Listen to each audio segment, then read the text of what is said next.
When my husband, at the brink of life and death, chose to protect his own hands, the hands that drew plans, while abandoning my leg that wouldn't stop bleeding, the heart that had loved him for 8 years shattered completely, just like the bones in my leg. They all thought I would be a submissive housewife, someone who could be sacrificed at will.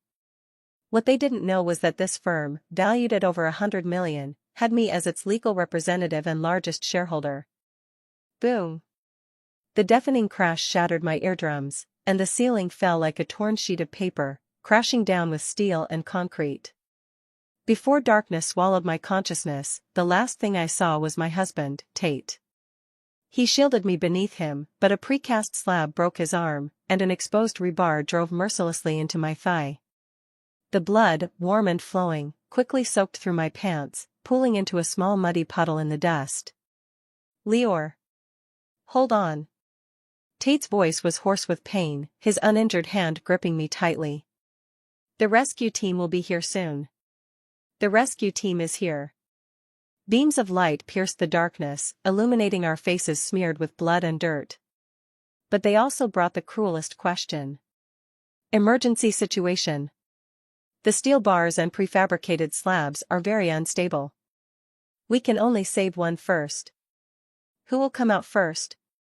The voice of a rescue team leader, cutting through the smoke and dust, sounded like a judgment from hell. I was unable to move, blood loss making my vision darken. I wanted to say, save my husband first, but I didn't even have the strength to open my mouth. Tate spoke instead. He looked toward Meyer, a female colleague trapped not far away, clearly less injured, and shouted, "Save me first. I'm an architect, my hand has to participate in an international project bid next week. My hand can't be ruined." His arm, the one that was smashed and broken, was his right hand, the hand he used to draw. The rescue team leader was stunned, seemingly not expecting that answer. He shone his flashlight on my thigh, which was bleeding profusely. "Sir, are you sure? Your wife is losing a lot of blood. If we don't get her out soon, she might." "I'm sure." Tate's voice was sharp and resolute.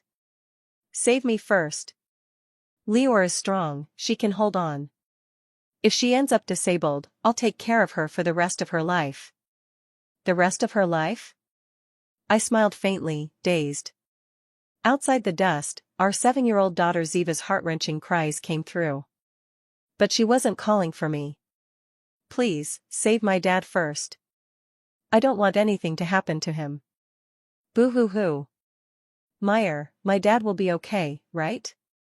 I heard Meyer gently sobbing, comforting my daughter. "Ziva, sweetheart, the uncles will definitely save your dad first. He's so important." As if they were the real family. Amid the deafening sound of cutting, I watched helplessly as Tate was rescued first. I saw him being held by Meyer and my daughter, the three of them clinging to each other like survivors of a disaster. And I was left forgotten beneath the cold rubble. Blood slowly drained away, my body growing colder and colder. My soul seemed to drift upward, witnessing their tears of relief, hearing Tate say to Meyer, "Good thing you reminded me, my hand is the most important." So it was her who reminded him. Endless hatred and coldness completely engulfed me. Cough. Cough cough.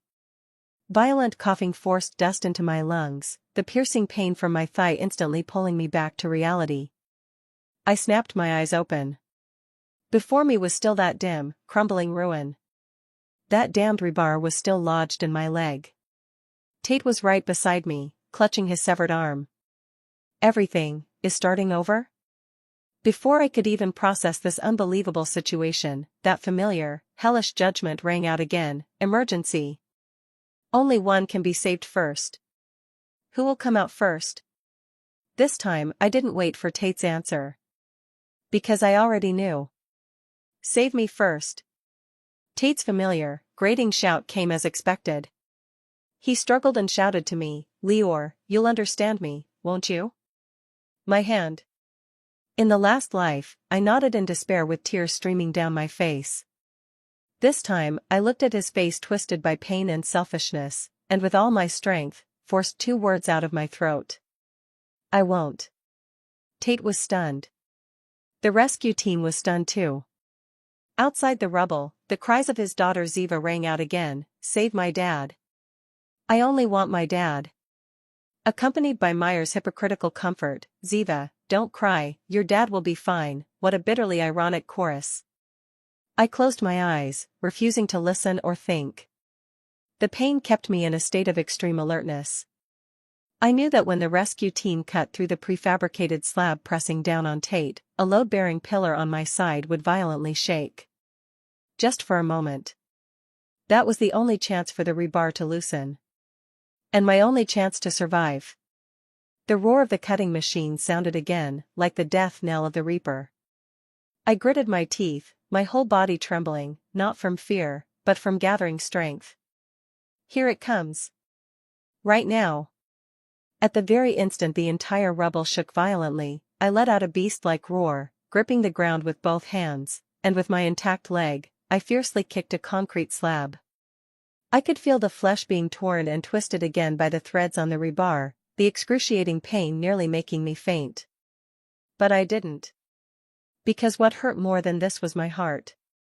With a sharp pop, I forcibly pulled the rebar out of my leg. Blood gushed out like a floodgate had burst. Ignoring the pain, I immediately tore off my already tattered shirt and, using the last of my strength, tightly bound it above the wound. After doing all this, I lay on the ground like a dying fish, gasping for breath. I had survived.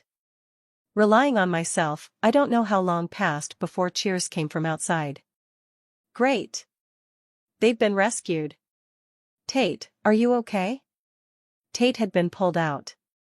I heard my daughter's voice shift from tears to laughter, heard Meyer's tearful relief.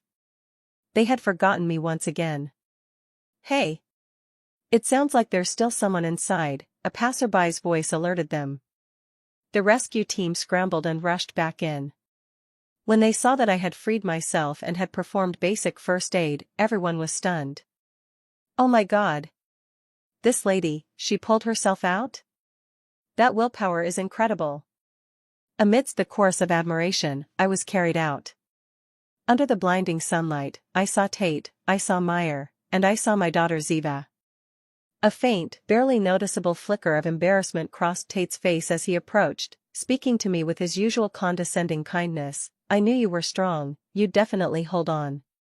Meyer chimed in as well. "Yeah, Sister Leor, Tate's hands are so important to him and to our entire company, that's why we..." Watching their sickeningly sycophantic exchange, I said nothing.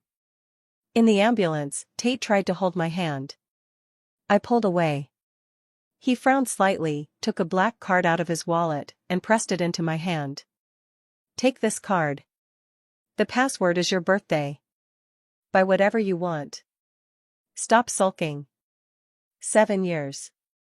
7 years of marriage, during which I used all my savings and premarital assets to support him from a penniless nobody into the now wildly successful Tate. This was the first time he had ever given me money. Like dismissing a beggar. I took the card and, in front of him, mustering all my strength, snapped it in two with a sharp snap. Then, I looked at his face, which instantly turned ashen, and with his incredulous gaze upon me, I threw the 2 broken pieces of the card hard at his face. "Tate." I enunciated each word clearly, my voice low but icy cold. "We're done." In the hospital, my leg was encased in a thick cast and hung high. The ward was empty. Tate was in the VIP room next door, accompanied by his close confidant Meyer and my dear daughter Ziva. When the nurses made their rounds, their hushed gossip drifted in through the crack of the door. "Have you heard?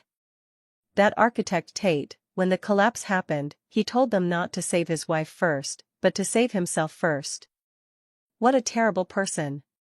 His wife's leg wound, if they had waited another half hour, she wouldn't have made it." Exactly. Look at him now, his wife lying alone in a regular ward with no one to care for her, while he's surrounded by female colleagues and his daughter, being fed soup and having his hands massaged. You wouldn't even know who his real wife is. His wife is really pitiful. The voices gradually faded away. I expressionlessly slid my phone open. The first post in my feed was from Meyer, posted 10 minutes ago.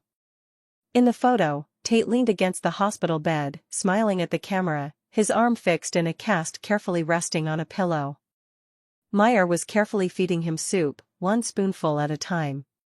Meanwhile, my daughter Ziva sat obediently by the bedside, reading him a storybook. The caption read, "Everything will be all right. Ziva and I are here with you. Grateful to be alive after the ordeal." The stream of likes from mutual friends below was so glaring. I quietly gave a like as well, then left a comment under that warm, happy photo, family. Soon, my phone blew up. My childhood friend Vivi called directly, "Lior, are you crazy? You actually liked that cheating couple's post? Tate is a bastard. Which hospital are you at? I'm coming over right now." I hung up and replied to her, "I'm fine, don't come, I need peace." I didn't want sympathy, nor comfort. At this moment, all I needed was to take back everything that belonged to me. I dug out my contacts and found a number I hadn't called in a long time. I dialed it. "Hello, is this Kian? It's Lior. I need your help." On the other end, Kian, my college classmate and now the city's most renowned divorce lawyer, answered. He clearly knew about my situation from the news, his voice steady, "Lior, go ahead. I want a divorce." My voice was calm, without a trace of emotion. "I want Tate, and I want to walk away with nothing." Kian paused for a moment. "Lior, I know you're upset right now, but walking away with nothing is very difficult, unless you can prove that he." "I can." I cut him off. "Senior Zhou, the first thing I need you to do is to investigate all the joint assets we acquired after marriage. Especially the entire financial flow of the 5 million premarital assets I transferred to Tate 7 years ago, which served as the seed money to establish the Chuanchu architectural firm. Secondly, draft a divorce agreement for me, including every right and benefit I can fight for. I want him to lose everything." "All right." Kian's voice grew serious. "I understand. Take good care of your injury, leave the rest to me." After hanging up, I let out a long sigh. At that moment, the door was pushed open. Tate walked in, a trace of impatience and irritation on his face. He had probably seen the comments on my moments. "Lior, what passive-aggressive nonsense are you up to again?" He threw his phone onto my bedside table. "I know you're upset, but what's done is done. Meyer stayed to take care of Ziva, so don't overthink it." I looked at him and suddenly asked a completely unrelated question. "Tate, do you still remember the vows you made to me when we got married 7 years ago?" He was stunned, clearly unable to recall. I answered for him, "You said you would love me, protect me, be with me for life, never abandon me, and if you broke that vow, may heaven strike you with thunder." I chuckled softly, my gaze drifting out the window. "Look, the sky outside is clear and bright, not a single thundercloud in sight." I turned back to him, watching his face grow increasingly sullen, and said calmly, "So, those vows were bullshit from the very start." On the day I was discharged, Tate said he would come pick me up. But I waited under the blazing sun outside the hospital for half an hour, only to receive a call from him. "Lior, there's an urgent meeting at the company last minute, I can't get away." "Meyer. Meyer is driving over to pick you up, don't overthink it, she's just on the way." Meyer again. I smiled and said into the phone, "All right." Then I hung up, wheeled myself to the curb, and hailed a cab. By the time Meyer arrived driving Tate's white Porsche, I had already been in the car for half an hour. She called me, her voice full of grievance, "Sister Lior, why did you leave on your own? I specifically rushed over to pick you up, Tate will be upset if he finds out." See how well she talks. I was the one waiting, yet now I'm the ungrateful one. "Is that so?" I said coolly, "Then you tell him I'm not worthy to ride in his car." With that, I hung up the phone. Returning to the place I once called home, everything had changed. On the living room sofa lay Meyer's pink cashmere shawl tossed carelessly. On the coffee table sat her favorite fruit tea and imported snacks. My home had become her domain. When Tate came back in the evening, his face looked grim. "Lior, why did you embarrass Meyer like that today? She kindly came to pick you up, and even if you didn't appreciate it, you didn't have to treat her that way, did you? I sat in my wheelchair, looking up at him. Tate, have you forgotten whose house this is? He was momentarily taken aback by my question, then irritably waved his hand. I'm not in the mood to argue with you. The next day, I was in my room going through the materials Kian had sent when my daughter Ziva pushed the door open. Behind her was Meyer, looking like the lady of the house. Mom, Ziva said timidly, Meyer said she wants to stay here tonight to keep me company. Is that okay? I'm afraid of the dark at night. Meyer immediately crouched down and lovingly wrapped her arms around Ziva. Good girl, Ziva. With Meyer here, there's nothing to be afraid of. She looked up at me, smiling gently and innocently. Sister Lior, your legs aren't steady, and you can't take care of Ziva at night. I'm staying to help share the burden with you. You don't mind, do you? I watched this brilliant performance, feeling a chill deep inside. Once upon a time, I was the one Ziva clung to the most. At night, she needed me to hold her and tell stories before she could fall asleep. And now, in just half a month, she's been won over by this woman. I nodded. I don't mind. Anyway, this home is hardly mine anymore. Meyer's smile froze on her face. That night, the house was very lively. In the living room, Tate and Meyer were laughing and chatting as they helped Ziva with her homework. In the dining room, Meyer had prepared 4 dishes and a soup, all of Tate's favorite flavors. And I, a patient with a cast on my leg, was completely ignored. The nanny Sarah couldn't bear it and brought me a bowl of porridge. Madam, please have some. Your husband. Sarah, I interrupted her, you don't need to say anything, I understand everything. From now on, you don't have to call me madam either, just call me Lior. Sarah sighed and quietly stepped out. In the middle of the night, I woke up thirsty and wheeled myself out to get some water. Passing by Ziva's room, the door wasn't fully closed. I saw Tate sitting on the edge of the bed, looking at his already sleeping daughter, and softly said to Meyer, who was tidying the bed beside him, "Thank you for all your hard work these days." Meyer gently shook her head, for Ziva, it's no trouble at all. Tate's eyes were full of gratitude and tenderness. He reached out and gently stroked Meyer's cheek. It's really good to have you here. My stomach churned violently, and I fought back the nausea as I wheeled myself back to the room. I took out my phone and clearly recorded the scene I had just witnessed. Good. One more piece of evidence. The days passed in this strange calm, with undercurrents swirling beneath the surface. I stayed in my room every day, communicating with Kian and piecing together the evidence chain of Tate's asset transfers after marriage. He probably thought I was still sulking and was glad for the peace, playing the role of the happy family every day with Meyer and Ziva. Until the weekend. That day, Meyer prepared a seafood feast, saying it was to celebrate the successful approval of one of Tate's project proposals. At the dinner table, Meyer enthusiastically served Ziva a peeled large shrimp. My pupils contracted sharply, and I immediately spoke up, Ziva can't eat seafood. She's allergic to it. Everyone was stunned. Tate frowned, you must be mistaken, right? Since when is Ziva allergic to seafood? Meyer also put down her chopsticks with a hint of grievance, yeah, Lior, I didn't know. Ziva, do you want to eat it? My daughter Ziva looked at the golden, tempting prawns on the plate, then glanced at me. Finally, she gave Meyer a sweet smile, thank you, Meyer, I want to eat it. After saying that, she gave me a defiant look and stuffed the prawn into her mouth. My heart sank to the bottom. Ziva is severely allergic to seafood and various nuts, something we discovered when she was 1 year old during a hospital visit.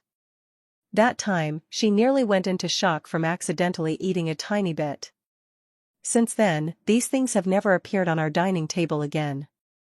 I have guarded her carefully for 6 years, how could she not know? She was lying. To please Meyer, to go against me, she was playing with her own life. I stood up, shaking my wheelchair as I tried to stop her. Ziva. My voice trembled with anger. Spit it out right now. Tate grabbed me firmly, scolding, Leor, enough. What are you crazy about? Just because Meyer put it there? Do you really have to target a child like this? As we argued, Ziva's face suddenly went pale, then she started coughing violently, her breathing growing rapid. Her little face quickly broke out in a rash. Dad. I can't breathe. Now, everyone panicked. The ambulance held as it rushed Ziva to the hospital. Outside the emergency room, Tate glared at me with eyes red as a raging lion. Leor. Why didn't you say anything earlier? You knew she was allergic, so why did you just stand there and watch her eat it?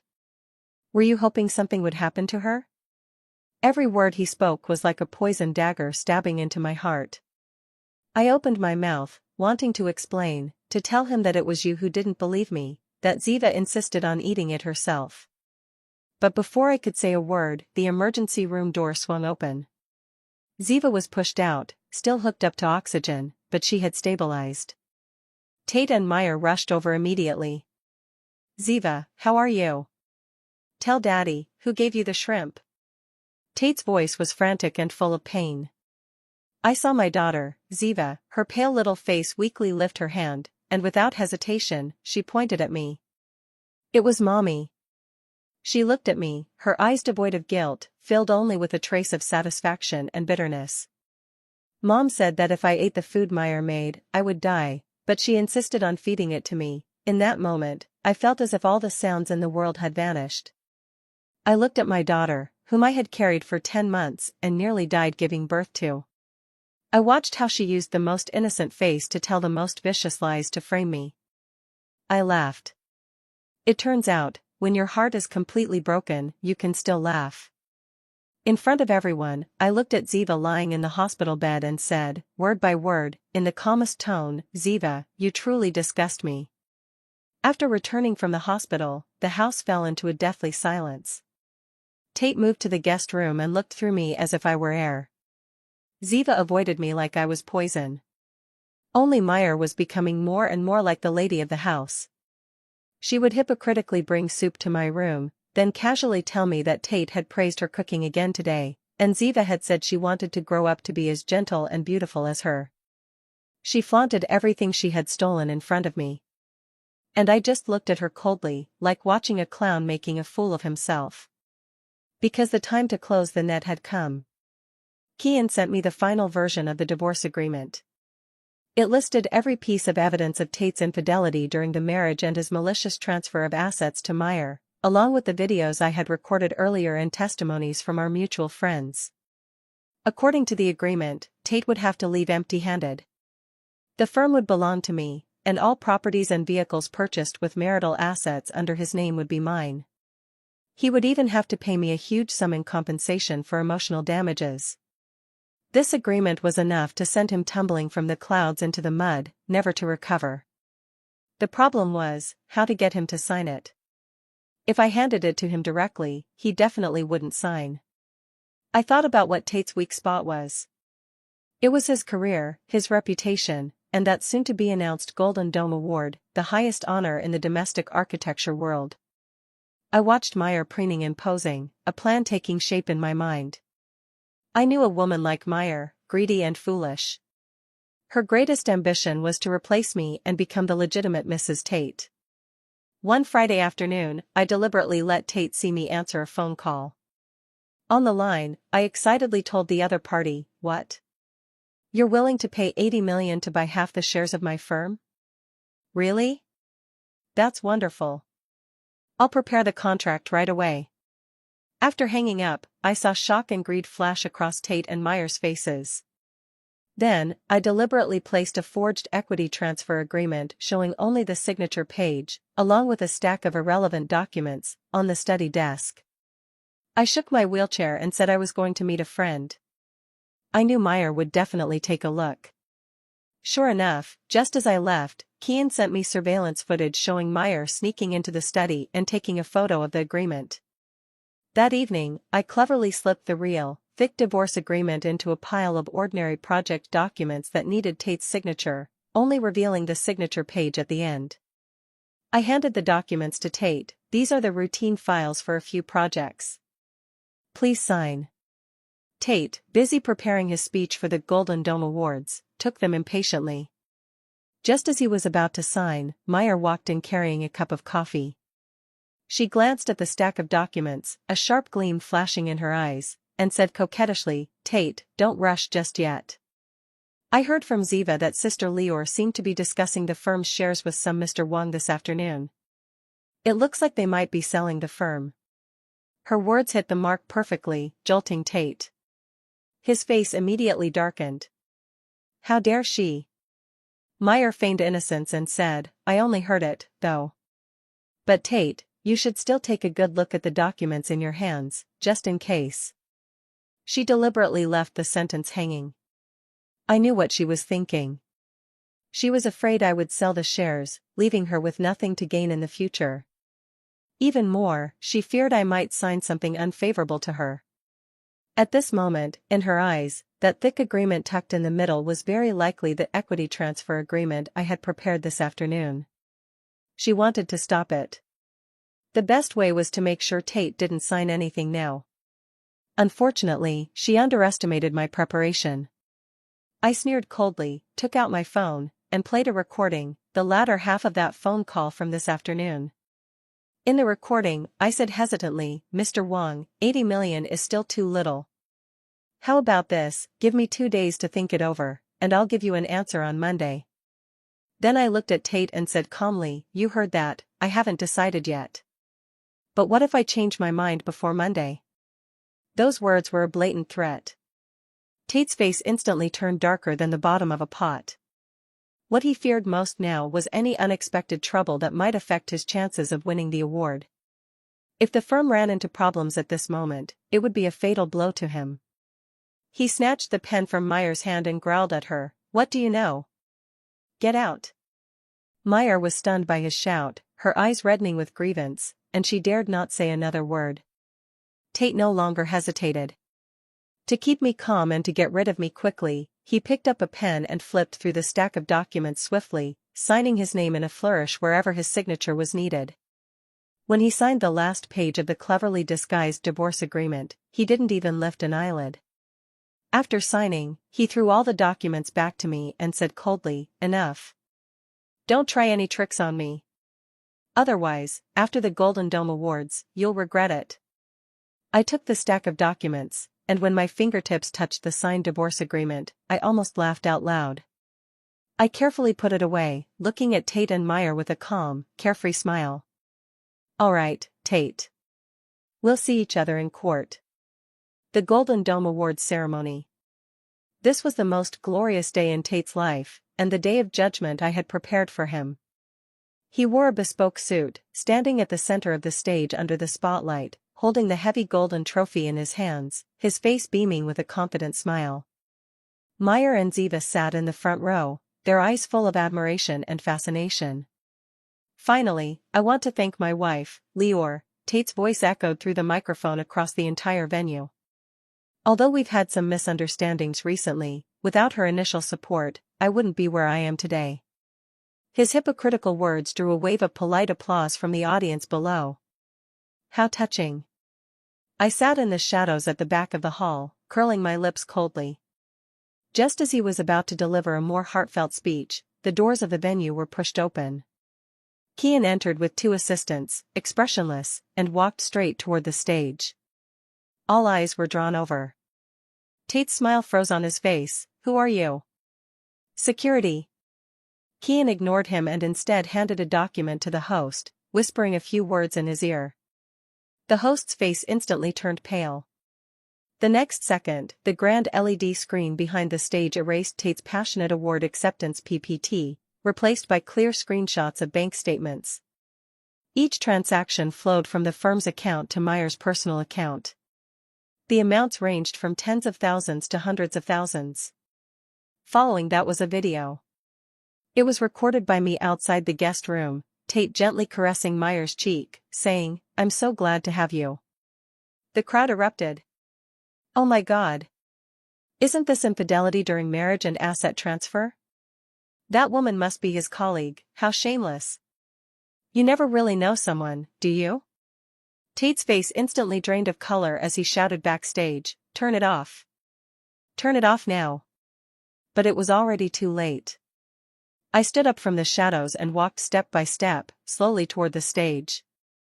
The cast on my leg had long been removed, and though I still limped slightly, each step felt like I was treading on Tate's dignity. The spotlight followed me, and everyone recognized me, the woman abandoned by her husband during the construction site collapse. I walked up to a pale-faced Tate and took the microphone from Kian. "Tate, congratulations on your award." My voice was soft, yet through the speakers, it reached everyone's ears clearly. "However, there's one thing you might have forgotten. This firm you speak of was started with my premarital assets, my dowry. So, legally speaking, you're just a highly paid employee." I paused, scanning the stunned faces in the audience before finally resting my gaze on Meyer, whose face had turned ashen. "Oh, and by the way, the house, the car, the Hermes you bought for Miss Meyer with our marital funds, according to the marriage law, please return those as well." As for you, I turned back, looking at the staggering Tate, gently placing the signed divorce agreement and the court's final judgment into his hands that were holding the trophy. "How does it feel to walk away with nothing?" His grip loosened, and the golden trophy that symbolized his lifelong glory crashed to the ground with a clang, shattering into pieces. Just like his life. Broken and fragmented. Tate was disgraced. Overnight, he went from a genius architect to a pariah everyone wanted to shun. He went bankrupt and was kicked out of the firm. Meyer ran faster than anyone, taking the last bit of cash he had and disappearing without a trace. Like a mad dog, he rushed to the foot of my office building, knelt on the ground, snot and tears streaming as he begged for my forgiveness. "Lior, I was wrong. I really was. Can you give me one more chance? For Ziva's sake, you can't treat me like this." He mentioned Ziva. Our daughter, who suffered severe psychological trauma because of his abandonment and is now undergoing treatment. I sent Kian downstairs and gave him something. It was a paternity test report. The moment Tate saw the report, it was as if all the bones were drained from his body. He collapsed to the ground. He looked at me, his eyes filled with despair and disbelief. "Why, this can't be. Ziva, how could Ziva not be my daughter?" I slowly rolled down the car window, gazing at his face, shattered by reality, ugly, and spoke calmly, my voice devoid of any warmth. "Because you forgot that 8 years ago, to please your hypocritical mentor and secure the project in his hands, you personally took the drunk and me into his room." Tate's pupils suddenly contracted, his whole body trembling violently, as if he were staring at a demon. You remember?" "I remember?" I laughed, tears nearly spilling from my eyes. "Tate, are you too naive? I never forgot. Not only did I not forget, I deliberately kept this child." I looked at him, speaking each word slowly and deliberately, using the cruelest language to torment the last shred of hope he had left. "Because I know that a worthless man like you, so deeply insecure and vain at your core, values nothing more than so-called bloodline inheritance. I want you to love her, cherish her, and see her as your only hope.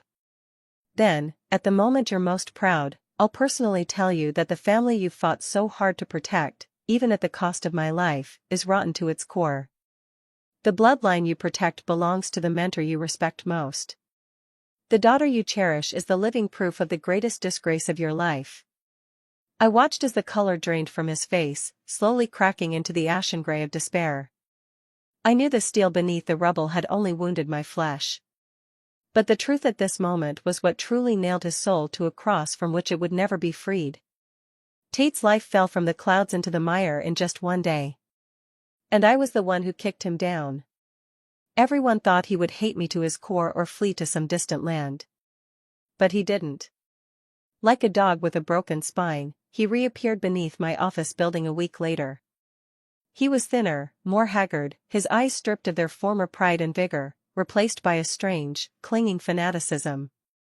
"Lior," he stopped my car, his voice hoarse, "let's talk. We're allies now." I looked at him, amused. Allies? Yes. A spark of hope lit his eyes. Jens. Jens is the one who ruined us. Ruined me, and you too. He's our common enemy. We join forces and take him down together. He thought this was his only chance to reconnect with me. A common enemy. What a ridiculous phrase. Just then, my phone rang. It was an unknown number. When I answered, a voice, old yet authoritative, came through. Miss Lior, this is Jens.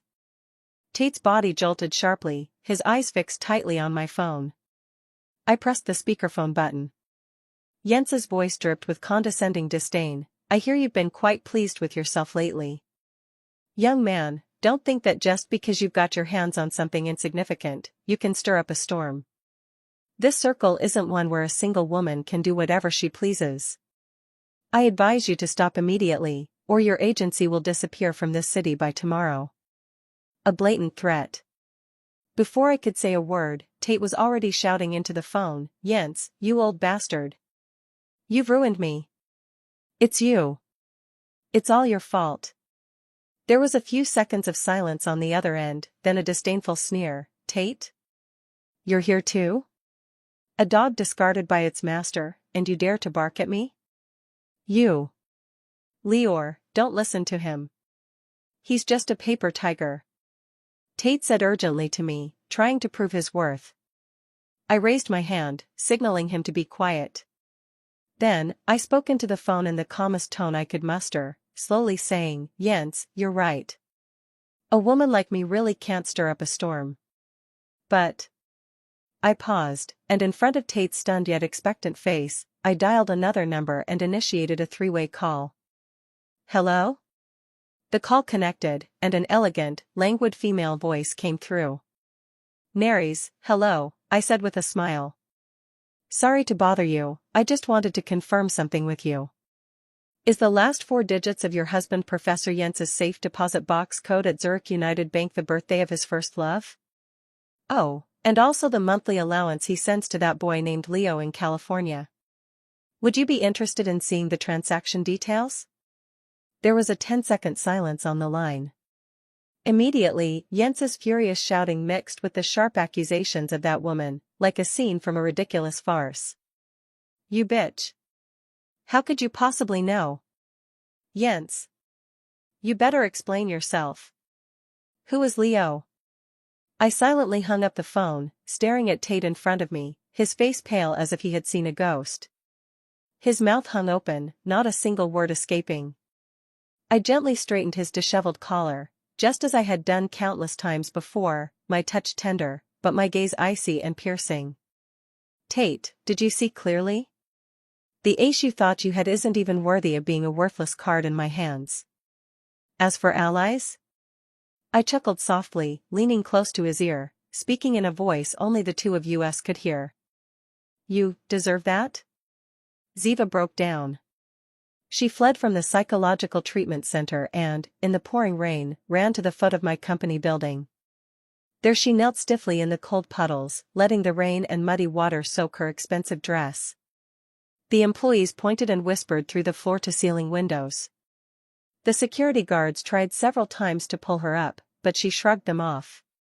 She just knelt there, from day until night, like a humble yet stubborn statue, until I finished work. My car was parked right in front of her. She lifted her pale, bloodless face and, upon seeing me, tears instantly burst forth. She crawled over and grabbed my pant leg, clutching it like a last lifeline. Mom. I was wrong. I really was wrong. She sobbed, gasping for breath, her voice hoarse. Please, you are my mom, you are my only mom. Please don't abandon me. This was my final judgment. Born of blood, of ethics, of that damned, unbreakable bond. My driver and assistant watched me, their eyes filled with a complex mix of pity and reluctance. I stepped out of the car, holding an umbrella, looking down at her from above. Get up. My voice was cold. She shook her head, crying even harder. I ignored her and got into another car that had been waiting nearby. Half an hour later, the car stopped at a deserted construction site. The very ruins that had given me a new life, and also broken my heart. I dragged Ziva out of the car and threw her onto the muddy ground. Look closely. I pointed at the crumbling walls overgrown with wild grass. That day, right here, I was abandoned, by you, by your father, and by that woman, all of you. Rebar pierced my leg, blood pooling everywhere. I heard you crying outside, but you begged others to save your father first. Rain mixed with tears slid down Ziva's face, she trembled like a leaf caught in the wind. I don't know. I didn't know it would be this serious. Of course you didn't. I cut her off coldly, because in your world, there is only what you want, never what you should bear. I took a file folder from my assistant and threw it in front of her. These are plane tickets to Switzerland, along with a trust fund agreement. It contains 50 million, enough for you to live comfortably for the rest of your life and receive the best education. She stared blankly at the documents, not reaching to pick them up. I will support you until you turn 18, covering all your education and living expenses. This is my compensation to an innocent life, my final boundary as a human being. I crouched down, looking straight into her eyes filled with terror and pleading. But compensation is not love. Ziva, from today on, you no longer have a mother. After speaking, I stood up, turned around, got into the car, and never looked back. In the rearview mirror, the girl's cries were torn apart by the wind and rain, fading further and further away. I knew, I was completely free. Free from hatred, and from that love that should never have existed. Jens's reckoning came far more spectacularly than I had imagined. His wife, Neris, who had been kept in the dark by him for decades, was a truly formidable woman. She didn't cry, didn't make a scene, and didn't confront Jens face to face. She simply, without a sound, used the clues I had given her, spent half a month hiring the best private detectives and legal teams, and stripped him of every last secret. Academic fraud, abusing his authority as a supervisor to exploit female students, claiming students' outstanding designs as his own, using pawns like Tate to take on shady projects and pocket huge kickbacks, and evidence of keeping a mistress overseas and fathering a child with her, all of it was uncovered. She chose to ignite it all at Jens's retirement ceremony. The event was held with great splendor. The entire architectural elite gathered, ready to witness the grand finale of this titan's career. Jens stood on stage, reflecting on his brilliant and glorious life, speaking with deep emotion, choking up several times. Just as the applause thundered through the hall and the atmosphere reached its peak, Neris, dressed in an elegant black Chanel suit, gracefully stepped onto the stage. She took the microphone and smiled at the audience. Thank you all for coming. Before sharing my husband's honors, I want to share with you a few of his life's more colorful works. In the next moment, the large screen behind them erased Jens's personal achievement slides. Instead, it displayed a series of disgraceful photos, shocking bank statements, and audio recordings of girls' tearful confessions. The entire venue went from thunderous applause to dead silence, then erupted into a clamor. Jens's face, in an instant, shifted from flushed to pale, then to an ashen blue. He pointed at Neris, his lips trembling. You.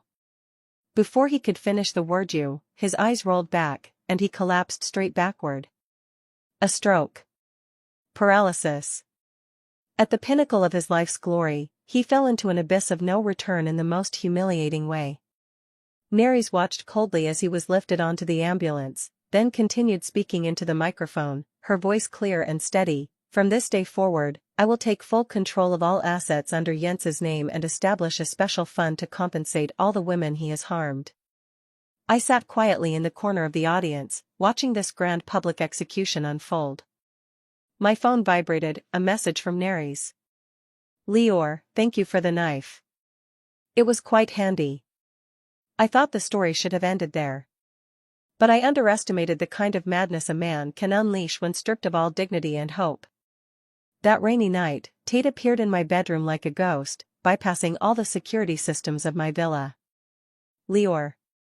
His voice was hoarse, like sandpaper scraping. You destroyed me, destroyed everything I had. You devil, you were scheming against me from the very start. I looked at him, unusually calm. I even had the presence of mind to pick up the glass of red wine on the table and gently swirl it. You just realized? My calmness infuriated him completely. He roared, "Why are you doing this to me? We loved each other so much. Why are you so cruel?" I didn't move, only lightly pressed the emergency alarm button hidden under the sofa armrest. Then, I looked into his eyes and asked the final question. Tate, if everything could start over under the ruins, who would you save first? This question was like a key that instantly unlocked all the madness inside him and shattered his last line of defense. He was stunned. He seemed completely drained of strength, collapsing to his knees before me, clutching his head, and crying out like a child, his sobs filled with endless regret and despair. I would save you. I would save you first. Lior, I'm sorry. I'm so sorry. The wail of sirens grew louder, piercing the quiet of the rainy night. The police rushed in and took the mentally broken Tate away. I watched the man I once loved deeply and also hated intensely, handcuffed and disappearing from my world.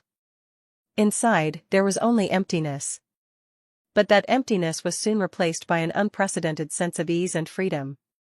The rain stopped. A brilliant rainbow hung across the horizon. I walked to the floor-to-ceiling window, my phone screen lighting up with a news alert. Renowned female architect Lior personally invests $100 million to establish the Late Sequence Female Architects Support Foundation, dedicated to providing support and assistance to outstanding women in the industry. I smiled. Using the ill-gotten gains wrested from Jens, with my firm, I would pave the way for more women to move forward, to build more monuments that truly belong to us, monuments that will never collapse.